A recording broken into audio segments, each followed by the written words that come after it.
Naujais Living 75 SM. Un esmu pārliecināta, ka šis ir labākais kemperis Lietuvas tirgo cenas un kvalitātes ziņā. Pirmkārt, Adria dod 10 gadu garantiju pret mitrumu iekļūšanu, Fords dod 5 gadu garantiju. Tā attiecas uz visu šasiju un dzinēju. Tas tiešām ir lielisks variants, lieliska cena. Šāda kempera cena sākas no 53 000 plus PVN, un cena var pieaugt atkarībā no papildu komplektācijas. Tātad, iesim paskatīties, ar ko šis kemperis ir īpašs un kāpēc jums būtu vērts to iegādāties. Vai arī vispirms mēs redzam pelēku kabīni. Tās maksā papildus, bet, ja vēlaties ietaupīt, var būt balta. Biksenonu lukturi arī ir papildu opcija. Kā jūs vēlaties? Šim kemperim ir 165 zirgspēki, automātiskā ātrumkarba tiešām viegli, mīksti un ērti braucas. Ir lietie diski, atkal bāzes komplektācijā būs parastie bungu diski, kā saka, bet, ja gribas stilīgu izskatu, tad uzliekam lietos diskus. Tad šeit ir vieta 2 gāzes balonu glabāšanai, elektriskā pacelšana, kāda kosmiska izmēra bagāžnieks. Mūsu klienti joko, ka sliktus bērnus vai sliktus cilvēkus varētu šeit likt gulēt, ja slikti uzvedās. Vēl zinu klientus, kas brauc uz festivālu, tad kāds šeit guļ. Bet, ja nopietni, tad šis tiešām ir ļoti liels bagāžnieks. Tas ir apsildāms, ir arī mitruma noteces, tāpēc nebaidieties, velosipēdi slēpes, motoroleri, visa mitruma notecēs ārā. Uz ko svarīgi pievērst uzmanību? Paskatieties, kur ir stūri. Apstrādāts metāls stūros, jo, kad vedīsiet motorolerus, jums nekas nesabojājies un korpus neapdauzīsies. Šeit stūri ir aizsargāti, viss ir apstrādāts, un otrā pusē tieši tas pats. Kā kemperim par 53 000 tiešām ļoti augsta kvalitāte. Vēl svarīgi šeit ir daudz vietiņu, kur salikt sīkumus. Ir arī 3 stiprinājuma rāmji, tāpēc, ja jūs kaut ko stiprināt, kā Nerijus stāstīja, stiprinājumi ir ne tikai no apakšas, bet arī no augšas, kamēr citās ekonomiskās klases kemperos šādu sliežu vispār nav. Un Adria kemperiem ir tās, kas paredzēts motoroleru velosipēdu pārvadāšanai un tam līdzīgi. Šeit vēl ir uzglabāšanas vietas, apgaismojums. Protams, ir bagāžnieki, mums ir 220 volti, ir 12 volti. Šeit vēl ir ūdens tvērtne, ļoti laba. Ejot tālāk, gribu pievērst uzmanību sienu savienojumiem un apstrādai tur, kur sienas savienojas un kur var iekļūt visvairāk mitruma. Adria ir uzlikusi speciālas aizsargjoslas, lai mitrums neiekļūtu, lai zari nebojātu. Nevelti ražotājs dod 10 gadu garantiju. Viņi nemētāsies ar naudu pa labi un pa kreisi, ja ražotājs dod 10 gadu garantiju. Tas nozīmē, ka viņš uzticas savam produktam. Tagad varu parādīt, ko nozīmē netik laba siena, redzat, kā ir apstrādāts, un šī gumija caur šiem skrūvēm jums var iekļūt mitrums.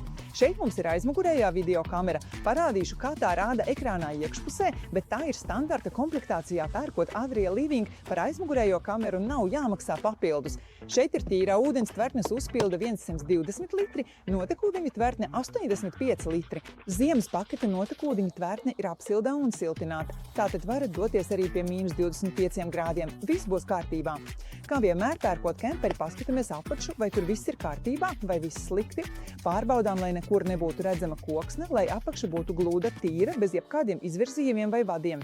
Standarta toaleta 19 litri. Man bieži jautā, cik ilgi ar to pietiks. Cik izmantosiet, tik arī pietiks. Mums parasti pietiek 2 līdz 3 dienām. Iesim iekšā.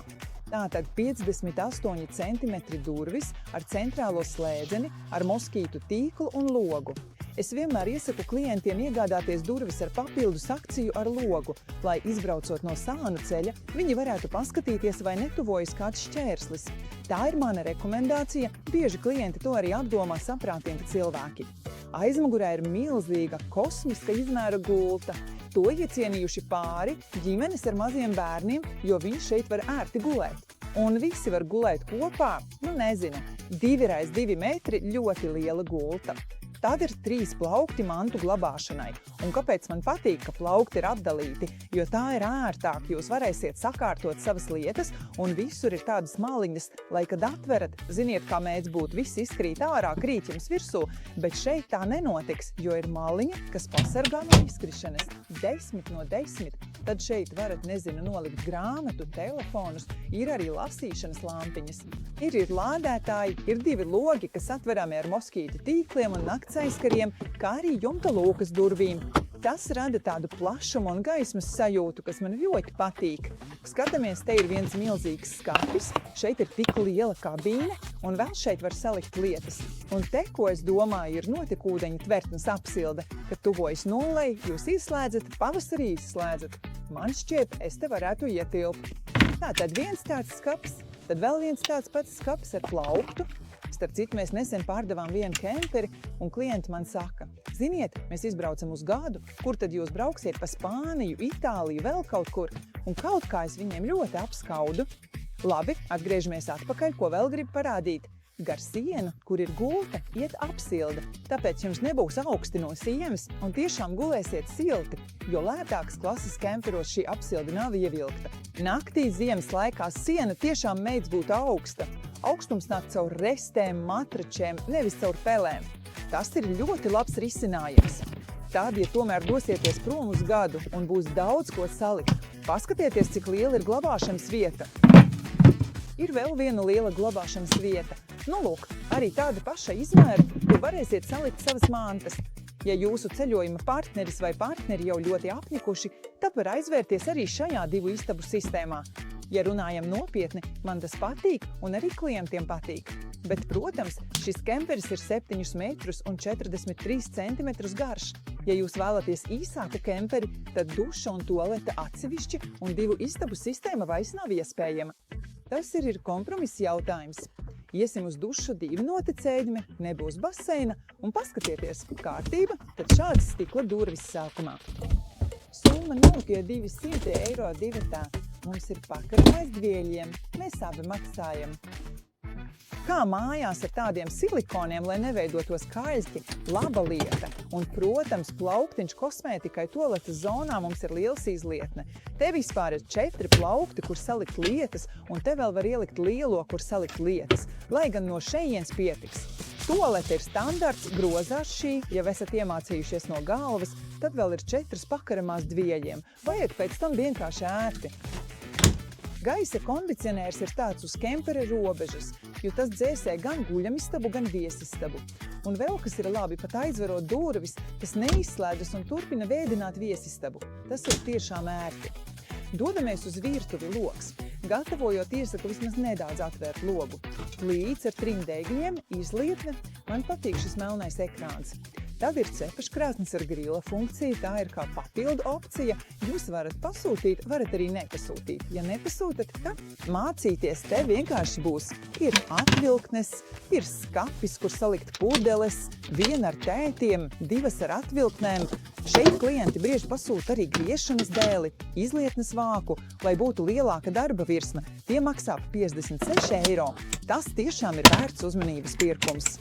Otrā pusē ir leduskapis kompresora tipa, 147 litri ir saldētavu standarta, labi strādājošs, labi dzesējošs leduskapis, kur noteikti pietiks vietas jūsu pārtikai, un šeit visur ir uzliktas atmalas, lai brautot lietas neizkristu, kad brauc, tad apstājas un atver, lai nekas neizkristu. Visur ir atmalas, starp citu Adrijas kemperos, gan kadri, gan saliniekos, visur ir sagatavotas vietas gan satelītam, gan saules paneļiem. Ja jūs vēlēsieties pēc tam uzstādīt saules paneļus, jums nevajadzēs vilkt vadus, ļoti vienkārši uzstādīsiet saules paneļus.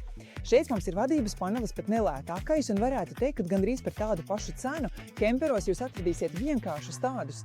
Vājas vadības paneļi, bet Adrijā jau ir elektronisks vietas panelis, kur jūs varat redzēt, cik daudz akumulators vēl ir jaudas, kāda ir temperatūra, silts vai augsts. Šim kemperim ir arī apsildāmās grīdas, tāpēc var redzēt, vai tā silda vai nē, cik daudz ūdens ir. Tiešām daudz informācijas var atrast. Un šeit ir trumma apkure. Šim kemperim ir trumma dīzeļa apkure, ko lielākā daļa klientu arī izvēlas, jo vairs nevēlas. Ar gāzes baloniem ir vienkāršāk, kad apkure ir ar dīzeli, nevis ar gāzi, jo ceļojot ziemā nav jāstāj pa daudz gāzes balona. Šis kemperis ir 5-vietīgs, 5 sēdvietas, 5 guļvietas, un šeit mums ir nolaižama gulta ar tīklu. Uz tās var gulēt līdz 200 kg. Platums ir apmēram 1,30 m, 1,40 m, pat ir lasīšanas lampa. Un, ja paskatīsies, ir pat izdomāts plauktiņus, kur nolikt lietas, nezinu, ūdeni, telefonu vai ko citu. Par visu ir padomāts. Tātad mums ir milzīga izmēra viesistaba. 5 cilvēki var tiešām brīvi sēdēt. Vēl galds var tikt izvilkts, lai šie divi cilvēki nebūtu apdalīti. Liels galds, liela viesistaba. Starp citu, man patīk šīs tekstils tādā pelēkā tonī. Tur, kur ir stūri, ir uzlikta ekoāda. Man patīk šī pelēkā krāsa. Tā ļoti labi saskan ar visu dizainu, un tā noteikti būs ilgmūžīga. Šos pārvalkus būs viegli mazgāt, jūs to varat izdarīt. Vienkārši noņemiet pārvalku ar rāvējslēdzēju un iemetiet veļas mašīnā, dāmas. Nebaidieties, viss ir vienkārši. Apkārtne arī ir ērta. Ejam tālāk paskatīties, ko šis brīnišķīgais kemperis mums piedāvā. Lūk, saldētavas atvilkne zem leduskapja. Tā ir vēsa. Šeit ir kartupeļa atvilkne, vārds sakot dārzeņiem. Viesistabā mums vēl ir 3 plaukti. Visur ir atmales, lai jūsu lietas neizkrista. Starp citu, pārbaudīts ne tikai no manas puses, šis kempers vispār negrab. Atcerieties, konkurenti, nemelojiet. Tā nav, kā jūs sakat. Šī kempera cena ir 61 000 plus PVN, un, kā jau teicu, bāzes cena sāks no 53 000 plus PVN.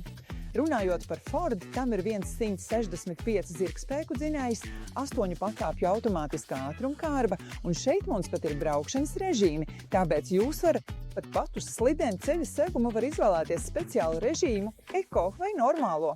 Ja jūs piekabinat piekabi, kemperis brauks citādi, tam ir multimēdija sistēma, šeit ir liels ekrāns mūzikas klausīšanai, tad ir automatiskā klimatu kontrole, un tā ir tik inovatīva, jau zināt, gaisa padeve regulējama, apsildāms spoguļi, viss kā jaunākajā un labākajā mašīnā, man tiešām patīk. Fords bija lielisks, es vadīju, braucu ar to, tiešām vislabākie iespaidi, joslu uzturēšanas sistēma un vēl var paskatīties. Šīs kempers ir nobraucis 100 610 km, un tā vidējais degvielas patēriņš ir 11,7 litri uz 100 km. Kā jau teicu, rādzu aizmugures skata kameru. Tiešām iespaidīgi labi izskatās uz kabīnes logiem uzliek termoaizskarus, gan nakts, gan termo, lai neuzkarstu. Naktī būtu tumšs, tāpēc šeit nav nekādu auduma aizskaru. Mūsdienīgie kemperi tā arī dzīvo un viss. Par šo lielisko kemperi, kā jau teicu, nevilcinieties piepildīt savus sapņus, jo dzīvojam tikai vienreiz. Gaidīšu jūs, paldies un uz tikšanos!